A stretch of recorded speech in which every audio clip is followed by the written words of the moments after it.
Assalamualaikum warahmatullahi wabarakatuh. Hai good people, selamat datang di Salkaura Official Channel. Nah, di video kali ini aku akan membahas mengenai salah satu pertanyaan dari subscriber aku, Mbak yang ini.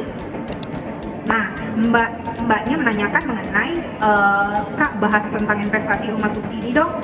Jadi di video kali ini aku akan membahas apakah benar kita bisa investasi rumah subsidi kayak gitu. Lalu worth it gak sih? Tips and triknya gimana sih? Atau ada investasi lain nggak yang bisa kita kerjakan sebagai pengganti investasi rumah subsidi? Jadi jangan berlama-lama lagi, tetap ikutin vlog kali ini dan jangan di skip ya. Let's check it out. By the way, materi kali ini yang aku sampaikan mengenai investasi rumah subsidi adalah materi berdasarkan riset yang aku lakukan dan pengalaman aku secara pribadi mengenai 2 kali berusaha mengambil rumah subsidi. Jadi dulu pertama kali aku pernah mau ngambil rumah subsidi di daerah Jakarta. Sebenarnya nggak di pusat Jakarta, tapi agak ke pinggir dikit. Itu yang pertama kali, berkas semua udah masuk, tapi karena aku pindah jadi aku cancel semuanya.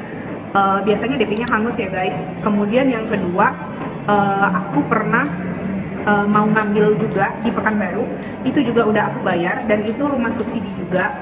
Cuman balik lagi karena pindah-pindah, jadi akhirnya aku cancel lagi dan jadinya nggak jadi ngambil lah intinya gitu ya.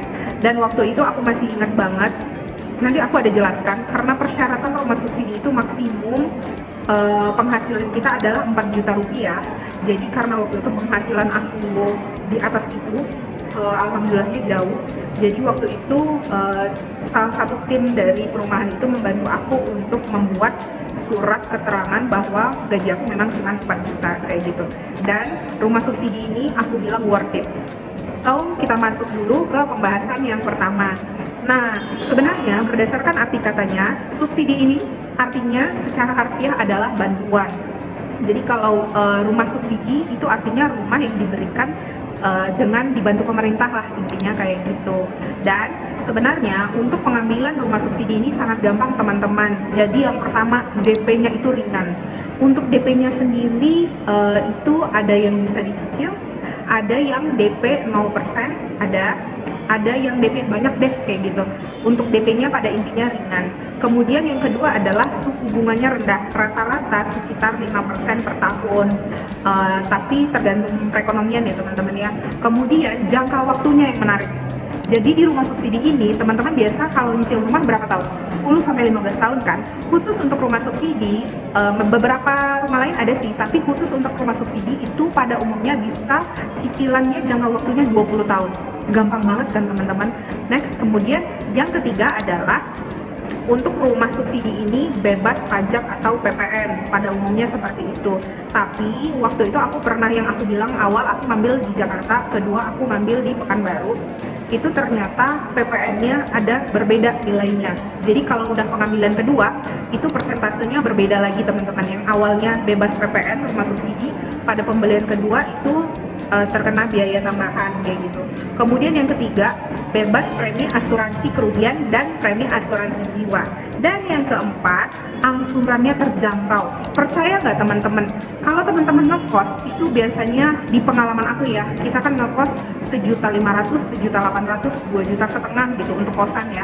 Nah di rumah subsidi ini cukup hanya dengan 750.000 atau 900.000 atau 1.100.000 teman-teman udah punya rumah sendiri nggak pakai ngekos.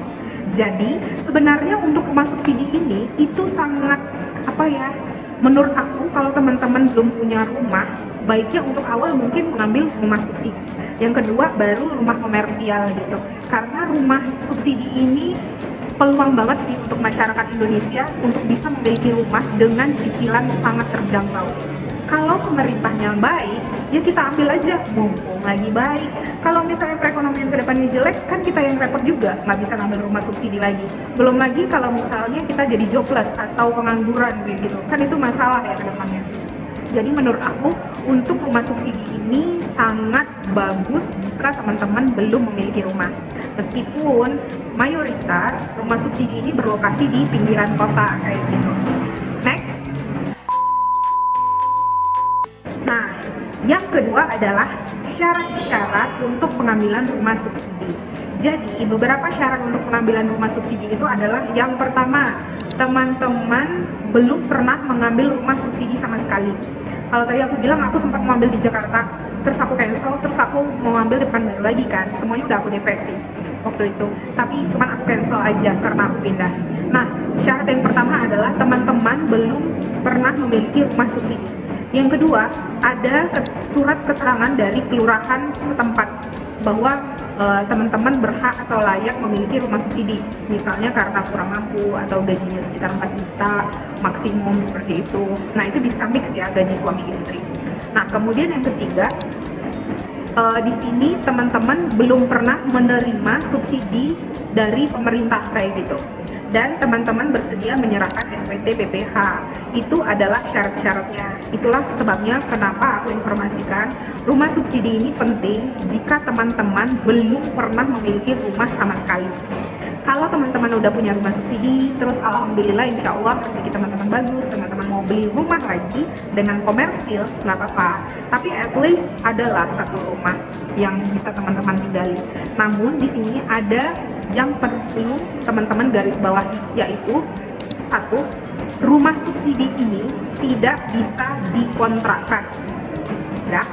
Kedua, rumah subsidi ini harus teman-teman sendiri yang menempati. Itulah sebabnya waktu awal aku di Jakarta udah ngambil, udah bayar, udah semua, terus aku cancel, terus aku pindah ke Pekanbaru. Waktu itu tugas kantor, itu baru aku ambil lagi di Pekanbaru. Kenapa aku cancel? Padahal kan sayang ya, DP-nya itu semua hangus loh teman-teman, hangus.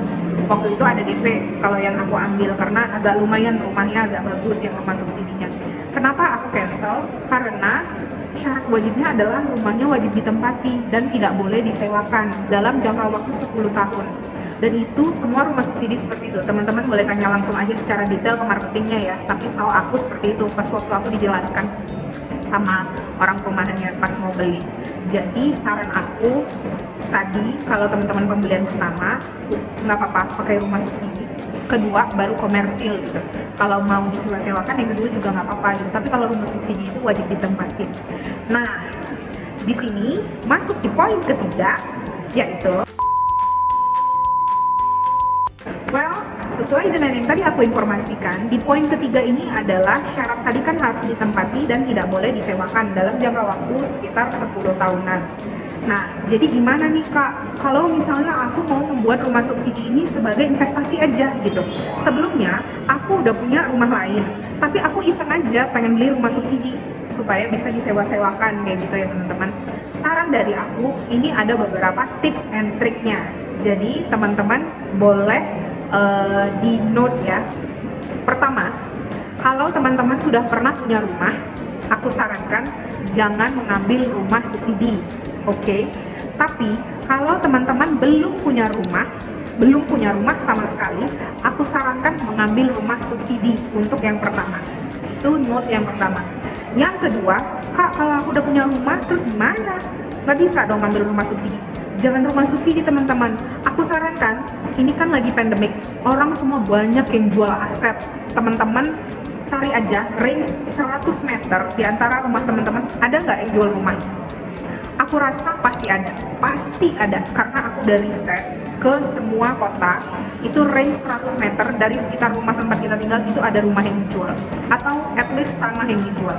Nah, mumpung pandemik, mumpung banyak yang jual-jual aset, kalau memang rekening tabungan teman-teman banyak, contoh di atas 2M, dan biaya hidup teman-teman untuk 6 bulan ke depan itu sudah tercover, udah adalah tabungannya, yang misalnya teman-teman udah ada simpanannya untuk biaya hidup 6 bulan ke depan, terus teman-teman mau investasi rumah subsidi atau tanah, nggak apa-apa, boleh aku sarankan. Tapi kalau belum ada tabungannya banyak, nggak usah kalau masih pas-pasan, karena kita nggak tahu di bulan 9 ini resesi atau enggak, lebih bagus simpan cash sebanyak-banyaknya.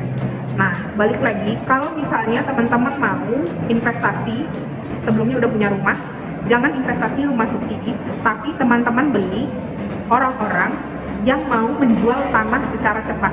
Kayak kemarin banyak tuh yang ngomongin mau jual tanah secara cepat dan murah. Tapi teman-teman tonton dulu vlog aku yang ini. Nah, dari situ teman-teman bisa tahu gimana cara investasinya. Jangan sampai ketipu surat dan yang lainnya, oke? Baik itu SHM, SK Camat, atau cuman SKGR, surat keterangan ganti rugi. Nah, kemudian yang ketiga, jangan beli rumah subsidi kalau teman-teman udah punya rumah. Jadi, teman-teman beli rumah lelang. Kenapa? Rumah lelang ini sangat menguntungkan teman-teman.